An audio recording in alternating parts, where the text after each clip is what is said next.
Step 1 of your deal form is dedicated to creating your deal title and description.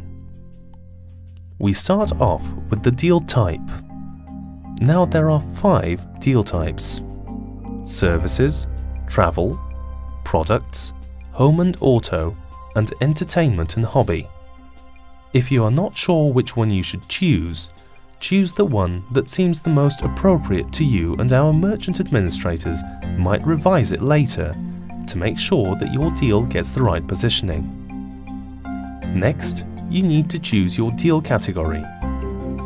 Each of the deal types has different categories assigned to it.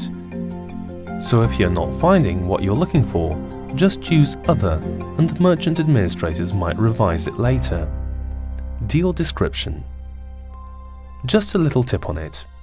Make it as descriptive as possible. Show buyers the real value of what you are offering and what's in it for them.